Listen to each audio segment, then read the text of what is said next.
Witam wszystkich oglądających. W tym filmie będziecie mogli zobaczyć test Mazdy 6 w wersji Sky Passion z 2-litrowym silnikiem o mocy 165 koni. Dzięki uprzejmości BMG Goworowski Gdańsk-Gdynia do testów otrzymaliśmy Mazdę Sedan w kolorze Soul Red. Zapraszam. Samochód prezentuje się rewelacyjnie. W tej wersji mamy do dyspozycji LEDowe światła matrycowe. Zobaczcie sami. Mimo że szóstka przeszła lifting już jakiś czas temu, to reakcje ludzi na to auto świadczą same za siebie. Aż kusi, by wejść do środka na fotel kierowcy. Zróbmy to i sprawdźmy, jak dużo miejsca jest dla wysokich osób. Ale wcześniej zostawmy piach na zewnątrz.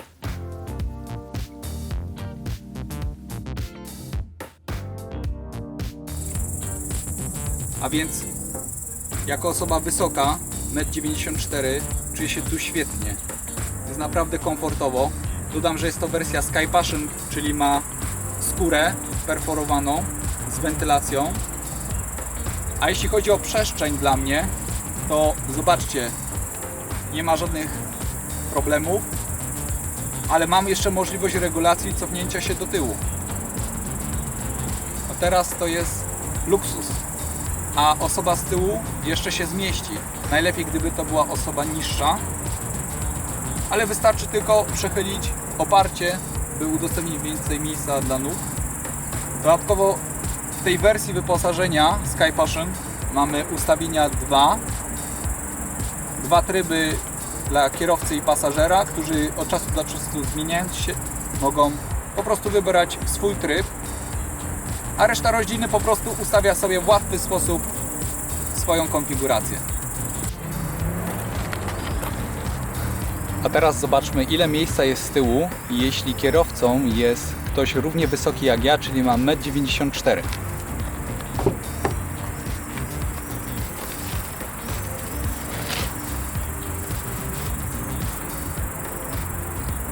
Jeśli chodzi o miejsce na głowę, to jest sam raz. Natomiast na nogi brakuje już troszeczkę. Moja żona by miała tutaj sporo miejsca, natomiast dwie osoby o moim wzroście miałyby problem, jeśli by była piąta osoba w aucie. Natomiast przy 4 osobach nie byłoby większego problemu.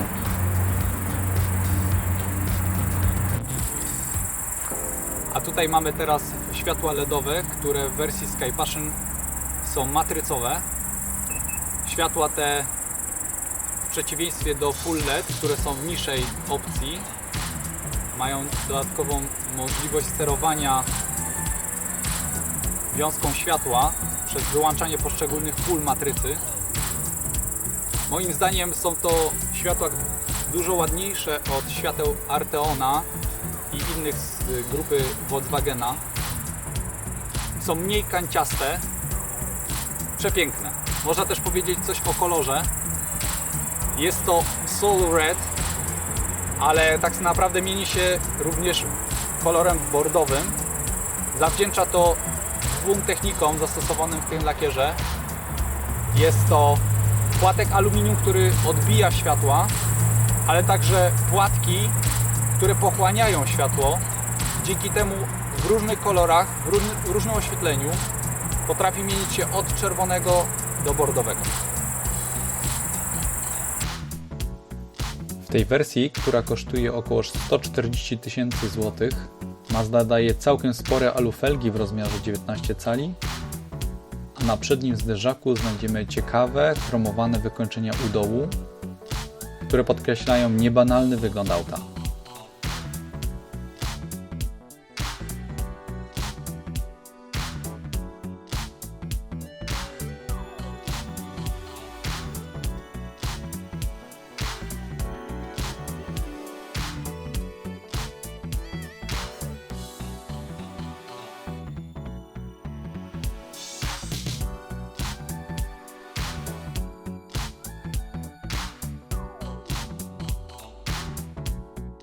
A teraz spróbujemy przejechać się tym samochodem. Zobaczymy, jakie jest spalanie przy prędkości 90 na godzinę, 100 na godzinę, 110, 120 oraz 130. Posłuchajcie też tej świetnej muzyki. Tutaj mamy ustawienia dla profesjonalistów. Jeśli chodzi o sprzęt nagłaśniający, jest tu Bose, 11 głośników w wersji Sky Passion, idealna jakość dźwięku.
Aktualnie jedziemy 90 na godzinę z użyciem tempomatu i jak dotąd spalanie wynosi 5,6 litra na 100 km. Przypominam, że to jest silnik 2-litrowy, benzynowy, bez turbosprężarki, czyli wolnossący.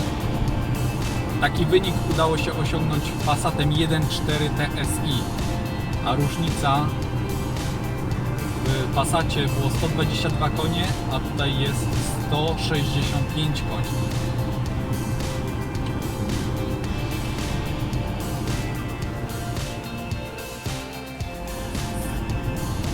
Na tę chwilę przejechaliśmy 23,5 km, a spalanie spadło do 5,3 litra na 100 km. Oczywiście nie jest to jazda sportowa, tylko normalna jazda blisko eco-drivingu, ale bez utrudniania życia innym kierowcom. Akurat kondensatory nam się naładowały w pełni, więc będziemy mogli jeszcze wykorzystać część z energii hamowania na używanie klimatyzacji czy radia.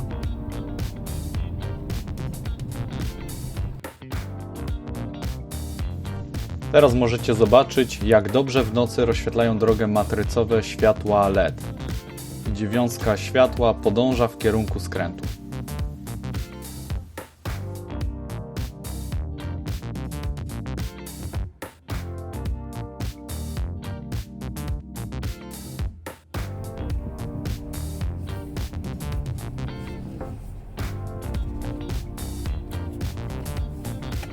To teraz jedziemy w trasę i przetestujemy spalanie samochodu przy 100 km na godzinę.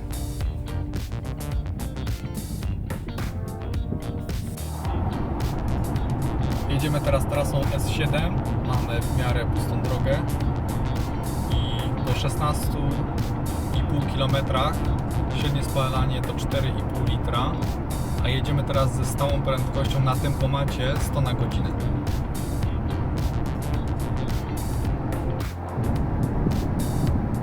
I teraz jedziemy z prędkością 110 na godzinę przy włączonym tempomacie. Średnie spalanie to 6,3. Świetne spalanie jak na 2-litrowy silnik o mocy 165 koni bez turbiny. Akurat jedziemy teraz przez dobrze oświetloną drogę, ale za chwileczkę może się to skończy i byśmy jeszcze uchwycili, jak świetne są LEDy matrycowe, te, które są dostępne w standardzie w wersji Sky Passion. Ta wersja kosztuje 147 tysięcy złotych. Żeby w Audi mieć coś takiego, to trzeba zapłacić 195 tysięcy, około 200 tysięcy złotych za taką samą wersję wyposażenia A4 Avant, a 10 tysięcy mniej w Passacie nowym, w którym mocno napompowano ceny. Mazda trzyma się dobrego poziomu i wysokiej jakości, szczególnie jeśli chodzi o zawieszenie, które potrafi wytrzymać nawet 200 tysięcy bez poważnych uszkodzeń, bez cieknących amortyzatorów, co niestety w Passacie 2011 roku zdarzyło się przy 40 tysiącach kilometrów.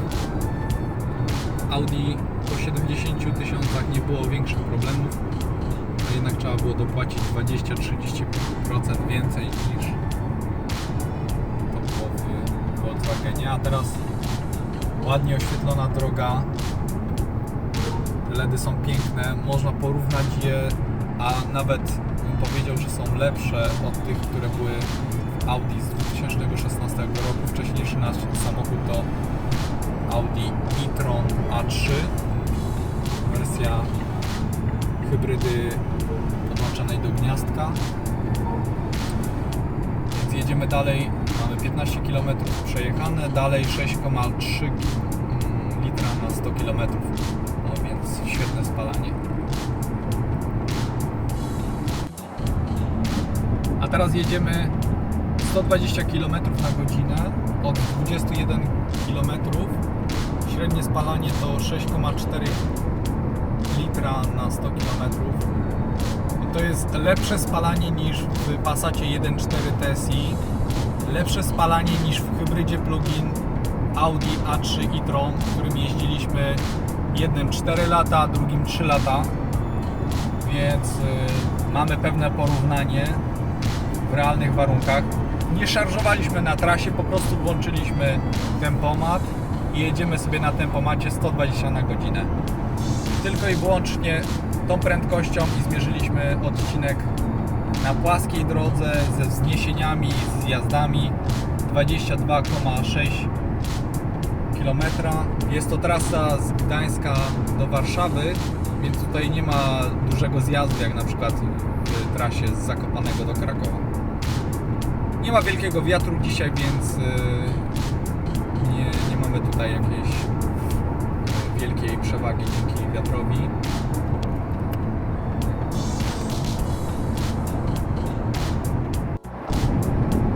A teraz jedziemy 130 na godzinę od 11 km.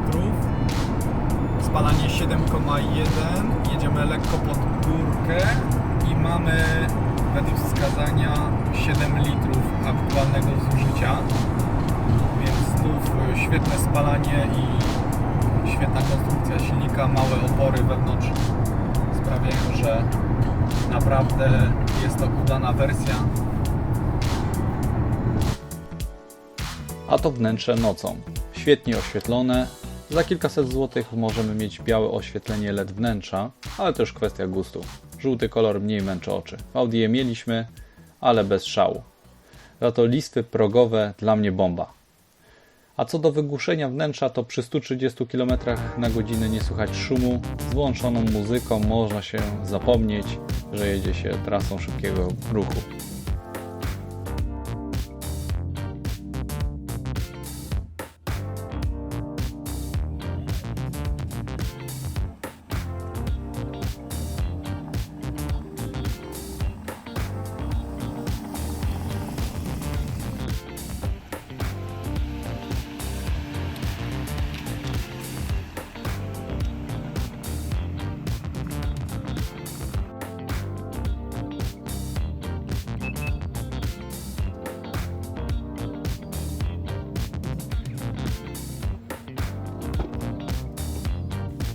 To niestety już ostatni dzień testu Mazdy 6. Obejrzymy wykończenie wnętrza. Jeśli chodzi o drzwi przednie, to bardzo dobrze spasowano elementy. Nic tu nie stuka. Jakość materiałów jest bardzo dobra.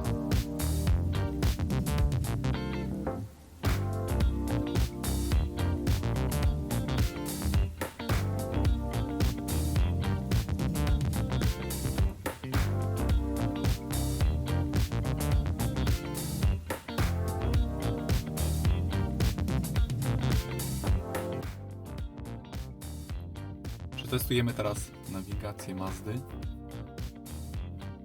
Jeśli chodzi o wybieranie punktów, to szukanie adresu jest bardzo proste.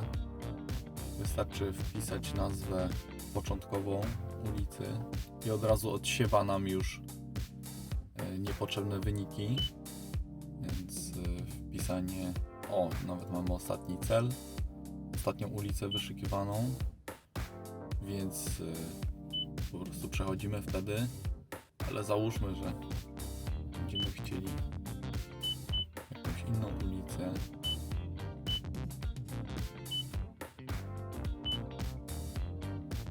Na przykład Kielnińską, numer domu 3, mamy listę i prowadź do.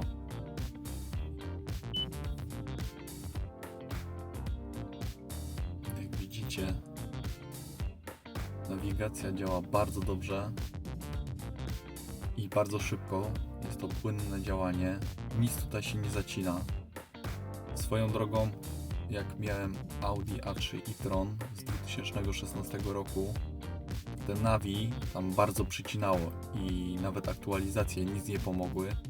Po prostu dali kiepskiej jakości procesor. A tutaj wszystko działa bez zarzutu, płynnie. Kolorystycznie też nie jest źle, można się przyzwyczaić. Moje przyzwyczajenia były do Volkswagena i Audi, ale tutaj świetnie to działa i niczego nie brakuje w tej nawigacji.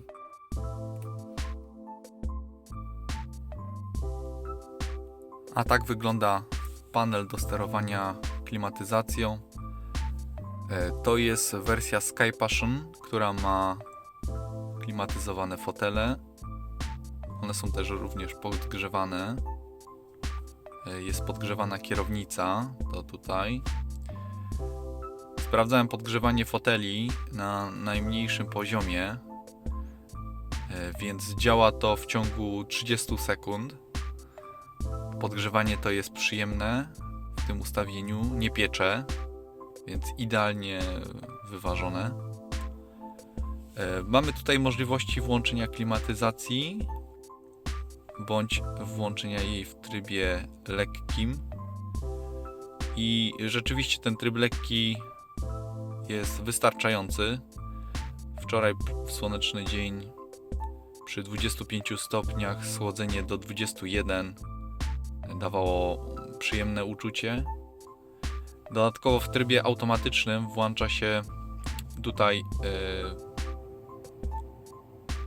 ochrona przed spalinami z zewnątrz. Mamy też podgrzewanie przedniej szyby, tylnej szyby. Oczywiście tutaj idzie ciepłe powietrze na górę. Jest też tutaj w tej wersji podgrzewanie wycieraczek. Żeby mieć możliwość sterowania osobno dla pasażera, to wystarczy włączyć przycisk Sync. Jeżeli chcemy je zsynchronizować, no to naciskamy. No, co jest piękne w tym samochodzie, to to, że mamy tutaj możliwość klimatyzowania także dla pasażera. W Volkswagenie, w Arteonie, żeby mieć taką opcję, trzeba zapłacić około 6000 zł za fotele i dodatkowo w wersji Elegance trzeba dokupić skórę Nappa, czyli wymienić skórę na skórę, bo w wersji Elegance mamy Alcantarę. No tutaj w tej wersji Sky Passion mamy piękne fotele, akurat w białej skórze. Jak widzicie, są tutaj rowki. Jest to bardzo dobrej jakości skóra. Jest i delikatna, i jednocześnie czuć, że nie będzie się wycierać, że jest wystarczająco zaimpregnowana. Dodam jeszcze, że wentylacja foteli w tym modelu to jest wyciąganie powietrza, a nie wtłaczanie chłodnego. Więc dla osób, które mają wrażliwe plecy, proponuję, żeby używać najmniejszego ustawienia, czyli tak. I czuć wtedy taki delikatny, przyjemny chłodek, aczkolwiek trzeba z tym uważać, szczególnie jak ktoś jest wrażliwy. Jeśli chodzi o inne ustawienia tutaj z komputera, no to możemy sobie oglądać na przykład, jak działa odzyskiwanie energii. W przeciwieństwie do samochodów konkurencji jest tutaj zastosowany kondensator. To jest super kondensator. I w technologii iLoop w wersji 2.0 już to występuje. Dzięki temu, że odzyskujemy energię, to na bieżące zużycie klimatyzacji bądź innego sprzętu elektronicznego ta energia pochodzi z hamowania. iStop w tej wersji jest standardem. Ten silnik wyłącza się na postoju. Ciekawe jest to, że wyłącza się, kiedy tego chcemy, a nie zawsze. Na przykład w Audi wystarczyło podjechać do świateł, samochód automatycznie gasł, nawet zanim się zatrzymał, więc było to takie niekomfortowe, ale przy dłuższym postoju nie robiło problemu. Natomiast problem powstawał wtedy, kiedy światła zmieniły się na zielone i chcielibyśmy od razu ruszyć, więc ten silnik znowu musiał zostać odpalony. Gdy jesteśmy przyzwyczajeni do jazdy w swoim terenie, już mniej więcej wiemy, jak światła działają, wiemy, kiedy silnik powinien zgasnąć, kiedy nie. No, świetnie tutaj Mazda rozwiązała ten problem, bo jest pedał hamulca, który reaguje na nacisk, więc gdy hamujemy po prostu samochód delikatnie, dojeżdżamy sobie do czerwonych świateł i widzimy, że już się to zmienia, to nawet jeśli się zatrzymiemy, trzymając nogę na hamulcu, oczywiście nie może być to ostre hamowanie, tylko po prostu zwolnienie, to mamy taką możliwość, żeby po prostu dodać gazu i jechać dalej. Ale gdyby z jakichś przyczyn trzeba było na dłużej się zatrzymać, czyli wiemy, że dopiero światła się zmieniły na czerwone, dociskamy delikatnie pedał i wtedy pojawia nam się tutaj po lewej na zegarze iStop. W tym wypadku jest to pomarańczowe, ale docelowo jest ono zielone i sygnalizuje to też na tutaj panelu głównym. Oczywiście kilka czynników musi być spełnionych, żeby ten system zadziałał, ale jak sprawdziłem to w ciągu 3 dni, jest to 95% sytuacji, w których rzeczywiście to działa bez problemu. Ten system staje się gotowy dosyć szybko. W innych samochodach trzeba odczekać, na przykład w Audi A4 Avant trzeba było przejechać kilkanaście kilometrów, żeby system wyłączania silnika zadziałał. Oczywiście pewnie zależy to od nagrzania silnika. W Mazdzie też ten silnik musi się nagrzać, żeby wszystko działało poprawnie.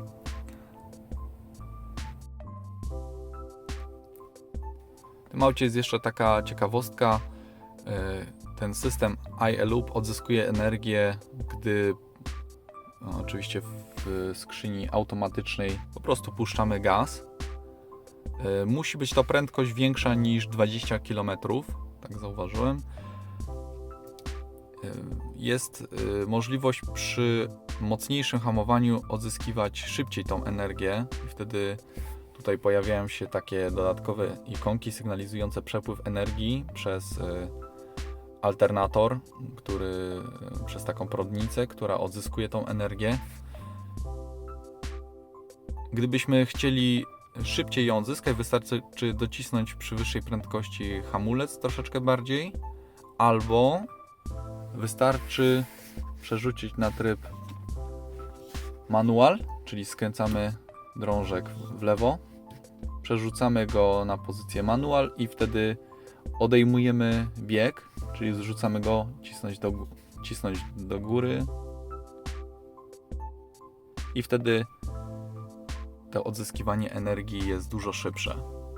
I to jest fajne, gdy chcemy przed światłami naładować ten akumulator, właściwie kondensator. To pozwoli nam, że klimatyzacja będzie działać sobie już z tej energii odzyskanej. Jeśli chodzi o zegary, to jest to wszystko, co niezbędne. Mamy tutaj obrotomierz, mamy tutaj wskaźnik zużycia paliwa, temperaturę na zewnątrz.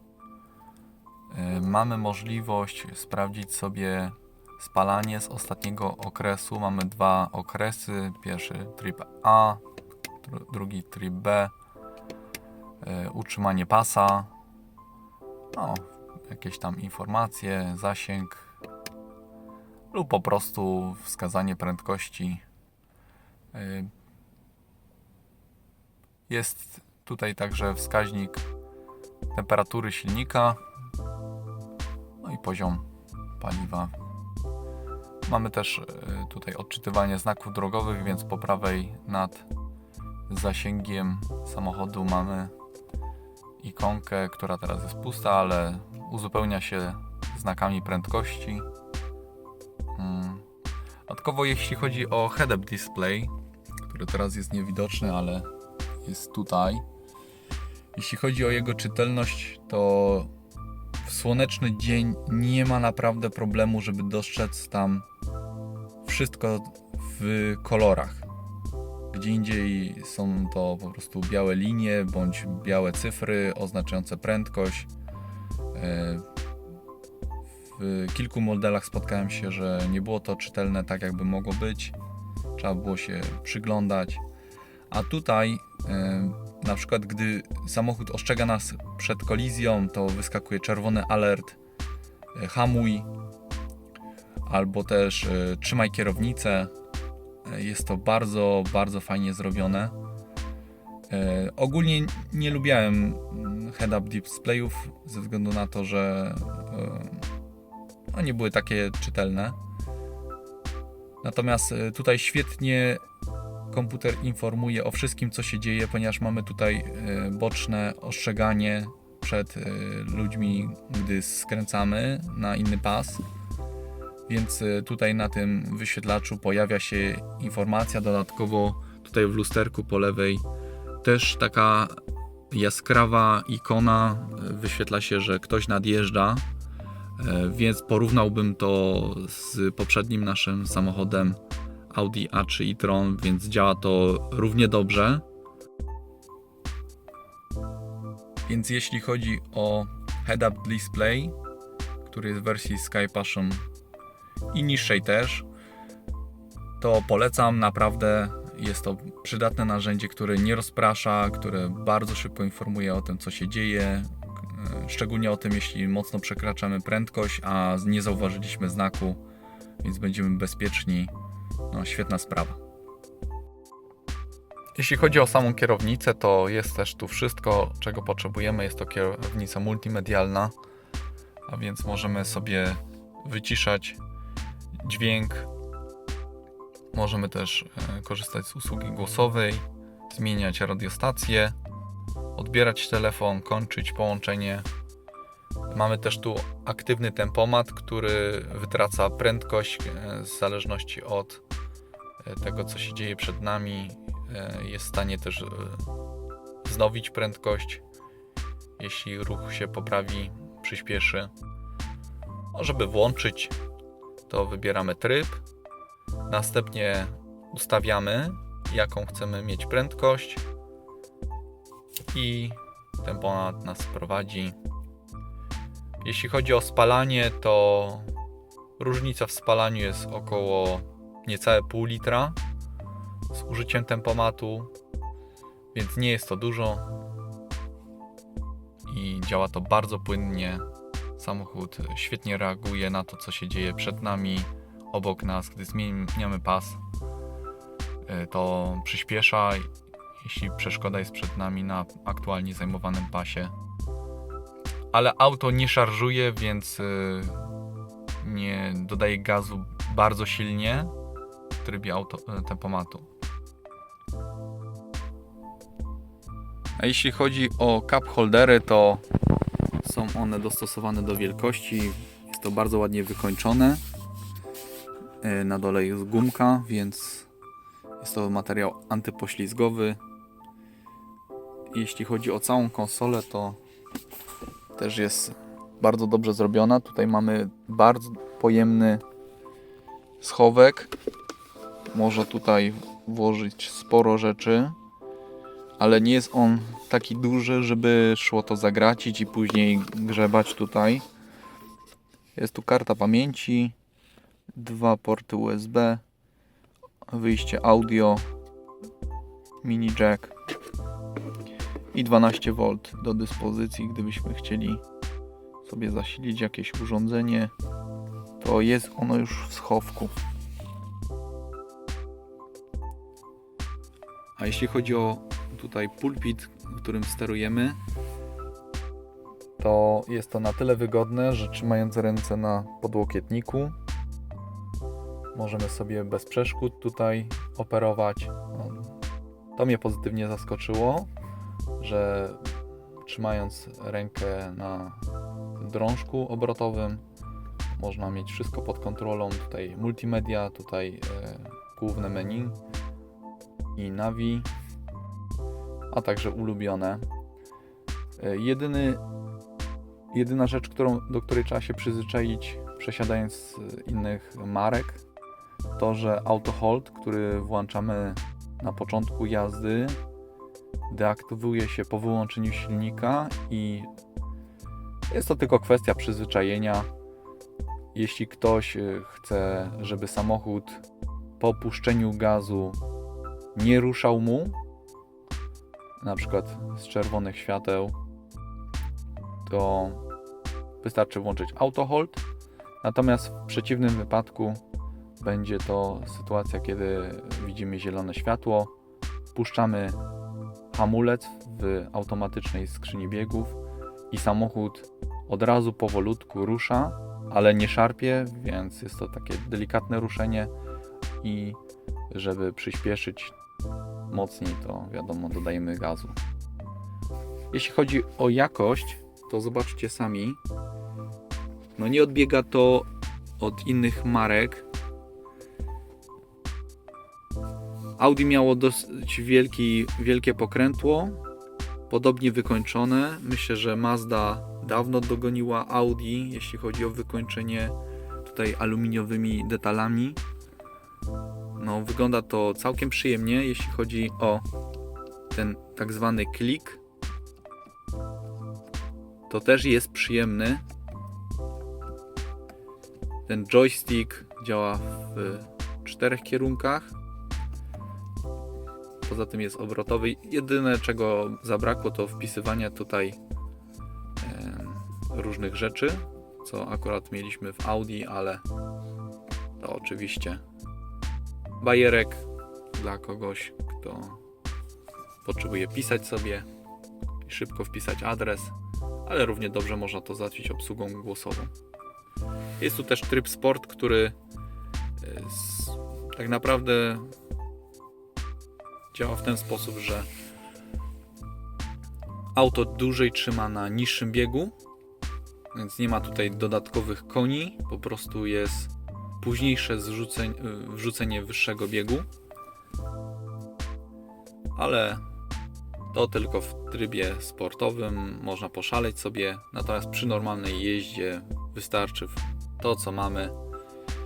ponieważ w pedale gazu jest tak zwany kickdown, czyli jak damy maksymalnie gaz do dechy, to jeszcze dociskając jest taki klik, który umożliwia nam wykorzystanie trybu sportowego i wtedy tak samo bieg jest zrzucony na odpowiednio niższy i samochód dłużej trzyma niższy bieg. Widać wtedy wyższe obroty i rzeczywiście samochód ma wtedy taki sportowe przyspieszenie. Jeśli chodzi o lusterka, to niestety w żadnej wersji nie ma tutaj możliwości mieć lewego lusterka lub też prawego z funkcją antyoślepieniową. Natomiast te lusterko jak najbardziej. Sprawdziłem to wczoraj w nocy, działa to bardzo płynnie i rzeczywiście chroni przed oślepieniem przez innych kierowców.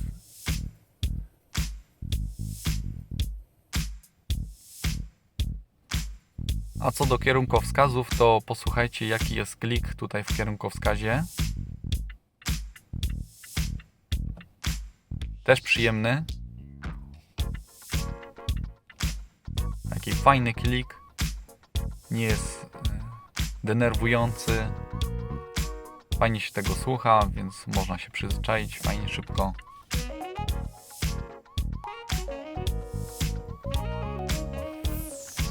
A co do wykończenia tutaj skórą, no to jest to wszystko mięciutkie, miłe w dotyku, więc tutaj nie ma możliwości, żeby coś stukało, pukało jak w Passacie. Passat niestety pod tym względem w 2011 roku zawiódł. Jeździliśmy 4 lata tym autem i standardowe audio trzeszczało. Tutaj dodatkowe jakieś elementy trzeszczały, szczególnie jak auto zjeżdżało po krzywej części jezdni, to było słychać takie zgrzytanie karoserii. Tutaj tego nie ma, auto ma sztywną ramę, a wykończenie tutaj no, jest świetne. Zobaczcie, to jest szycie. Tutaj akurat jest taka kremowa skóra. Ona się nazywa Pure White, ale to jest bardziej krem niż czysto biała. Ale wygląda to naprawdę elegancko. I muszę przyznać, że gdy przejeżdżaliśmy obok przystanku autobusowego, było mnóstwo ludzi, to zawsze znalazły się osoby, które zwracały uwagę właśnie na tą skórę w środku i oczywiście pewnie też na lakier z zewnątrz, który w tym wypadku jest czerwony, mieniący się w bordo, więc piękny lakier. Tutaj mamy wykończenie typu Piano Black. Oczywiście mając tutaj jakieś klucze, no to szybko to porysujemy. Natomiast jest to łatwe do czyszczenia. Wystarczy mikrofibra. Najlepiej jest najpierw odkurzyć, a dopiero potem wyczyścić szmatką do szyb i nie ma problemu z zachowaniem czystości tutaj. Teraz trochę tutaj po tylnych siedzeniach. Tu mamy taki piękny podłokietnik wykończony w całości skórą. Jeśli chodzi o cup holdery, to mają takie ekonomiczne rozwiązanie, ale bardzo dobre, ponieważ jest to guma antypoślizgowa i zapobiega wypadaniu kubka, a jednocześnie dociska go z każdej strony, więc można włożyć różnego rodzaju kubki. Jest też podgrzewanie tylnej kanapy, co w wersji Sky Passion jest standardem. To w cenie 147 000 dostajemy komfort dla wszystkich pasażerów. U konkurencji przeważnie trzeba zapłacić 2-3 tysiące za pakiet zimowy drugiego poziomu, który umożliwia pasażerom skorzystanie z tej wygody. Szczególnie w zimę jest to świetna sprawa, ale także w jesień i na wiosnę. No tutaj w Gdańsku mamy temperatury w lato, aktualnie sierpień 18 stopni do 20, więc z rana jadąc do pracy można skorzystać sobie z tego. Co zrobiło na mnie duże wrażenie, to ten schowek. Po prostu wczoraj miałem możliwość testować Arteona i jestem w szoku. Tutaj mamy taką wygodę dla 4 osób. Mogą spokojnie sobie tutaj położyć telefony, nic się nie ślizga, tu jest welur. Dodatkowo 2 telefony można podłączyć sobie. Zobaczcie, jak to wygląda. Tutaj mamy 2,1 ampera. W Audi było to 1 amper. No to wnioski sami możecie wyciągnąć. No i jakość wykonania tego jest rewelacyjna.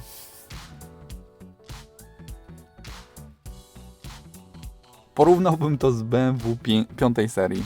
Naprawdę. Ten finishing, te detale, ta jakość skóry. Oczywiście odczucia są subiektywne. Ktoś może się nie zgodzić i ma do tego prawo. Ale za te pieniądze to naprawdę warto wziąć ten samochód. W Audi nie było regulowanych zagłówków. Tutaj mamy to w standardzie, więc osoba wysoka, taka jak ja, łatwo sobie dostosuje do siebie zagłówek. Tutaj mamy jeszcze skórzaną kieszonkę, więc na jakieś gazetki, jakieś drobne przedmioty. No, przy białej skórze to bym uważał, kto wsiada z tyłu, ponieważ musi to być ktoś, kto szanuje skórę, inaczej będzie to pobrudzone i zniszczone szybko. Jeszcze wykończenie klamek też jest bardzo dobre. Tutaj mamy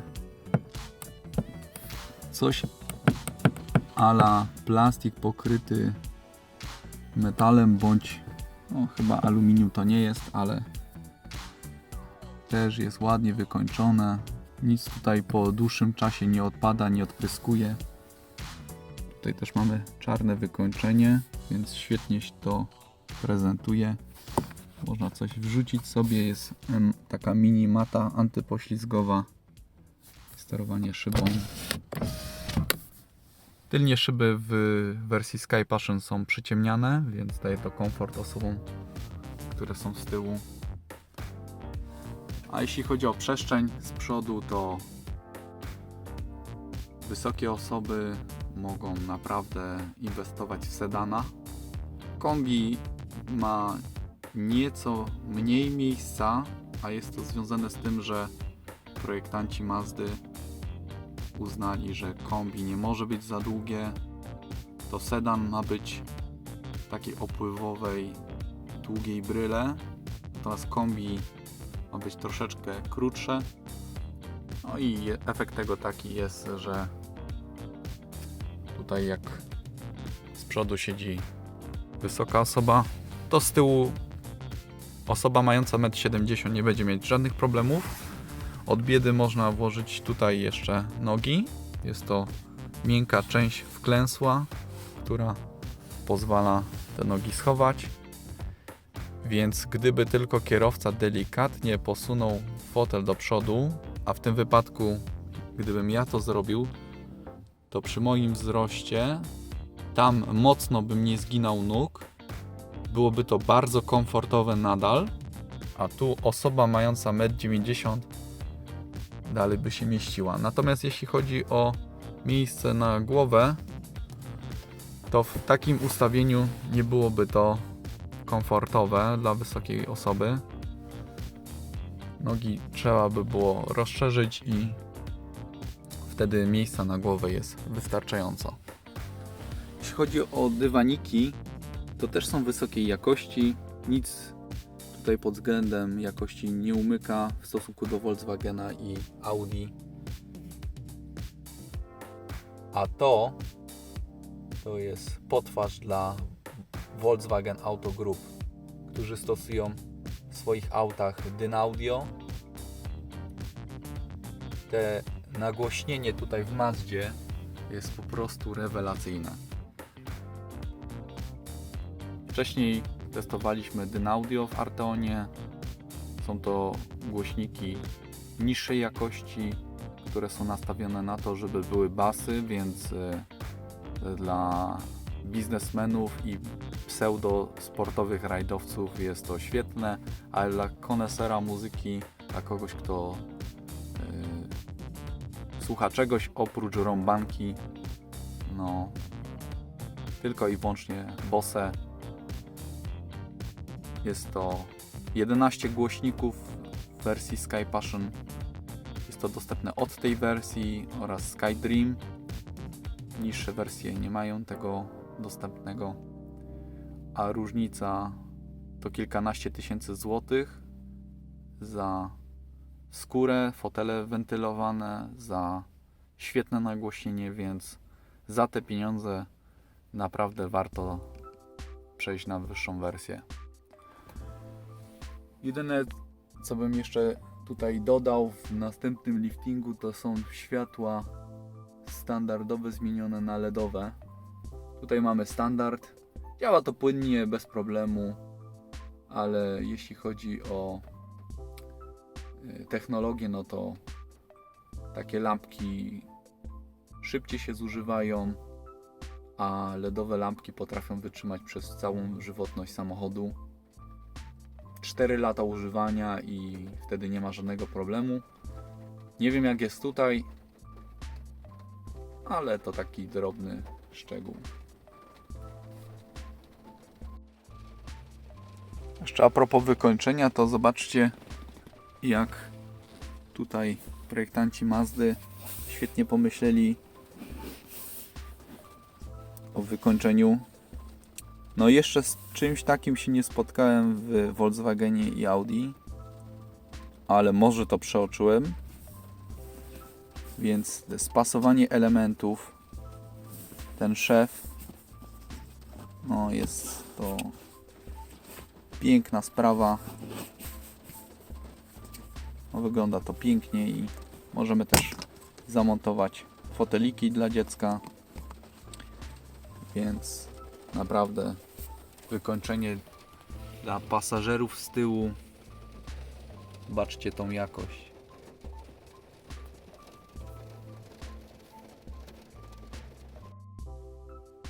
Sprawdziliśmy też, jak jest z wygłuszeniem.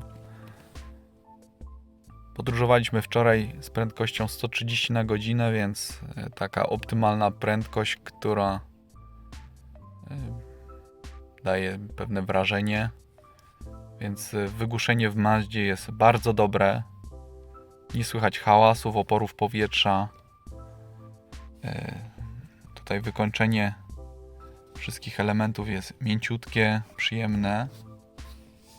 Tu tak samo miękko. Tu jest twardy element, też obszyty skórą. Tu też zaczyna się twardy element obszyty skórą. Ale jak ruszamy to, nic nie trzeszczy. Tu tak samo plastik bardzo dobrej jakości. Tutaj nawet mamy takie wykończenie antypoślizgowe. Więc można buteleczkę sobie tutaj wrzucić. Może nawet 1 litr. Więc wygłuszenie w Mazdzie też jest bardzo dobre. A to ustawienia dźwięku, więc możemy regulować niskie i wysokie tony. Mamy tutaj balans lewa, prawa strona oraz głębokość dźwięku. Puszczenie tego bardziej na tył. No jak przystało na tak dobre nagłośnienie, to Jest to wystarczająco na potrzeby zwykłych ludzi. Może pianiści by mieli tutaj jakiś problem, ale jest tu wszystko, co potrzebne, żeby wyregulować do swoich potrzeb nagłośnienie. Do ustawienia zegara, więc jest synchronizowany z GPS-em. Jest to bardzo dokładny czas, automatycznie zestrojony. Mamy możliwość wyboru strefy 12-godzinnego cyklu, a także wyboru strefy czasowej.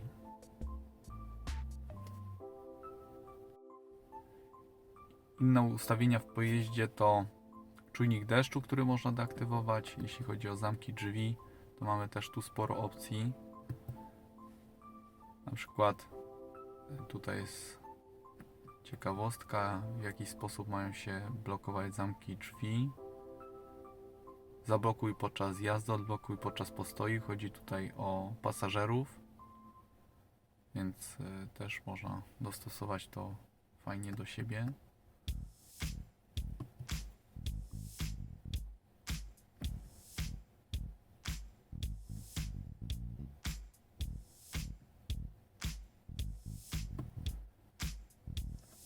Inne opcje to Bluetooth, zarządzanie siecią. Mazda wprowadziła teraz Android Auto i Apple Car. Niestety wiązało się to z podwyżką o 3000 zł za bazowy model, ale jest to dostępne już we wszystkich modelach.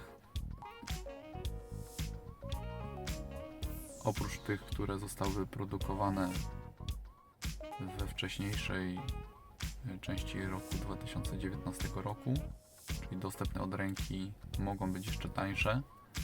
Natomiast cała reszta już ma podwyżkę, szczególnie auto do produkcji. Mamy jeszcze tutaj zakładkę bezpieczeństwo i tutaj mamy wszystkie systemy bezpieczeństwa.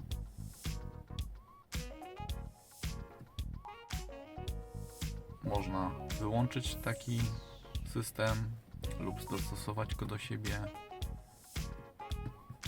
Każdy z nich można wyregulować w zależności od preferencji.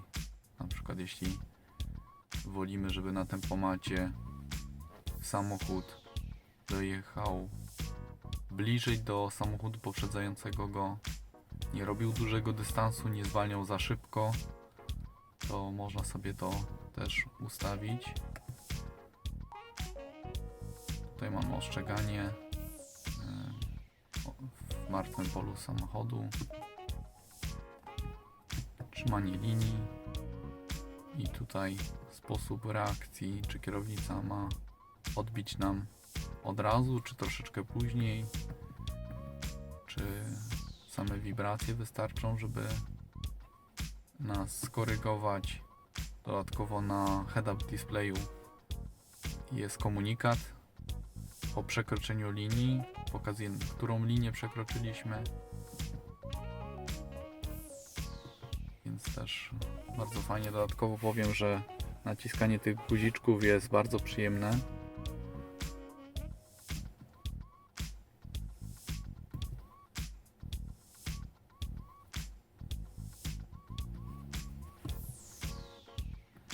Więc jak widzicie, mamy tutaj sporo tego i nie dziwne, bo wersja jedna z najwyższych, bardzo przyjemna. Dostosowanie wyświetlacza. Tutaj mamy head-up display. Możemy sobie wyregulować ten ekranik.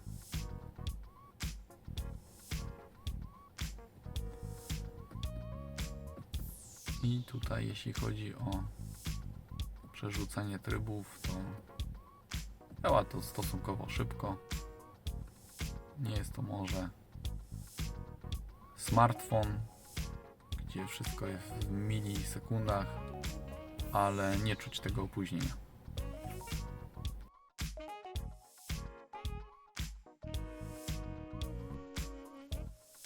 No i na koniec zobaczcie sobie, jak działa elektrycznie podnoszona klapa w kombi. Dziękuję za uwagę i zapraszam w przyszłości na kolejne szczegółowe recenzje aut.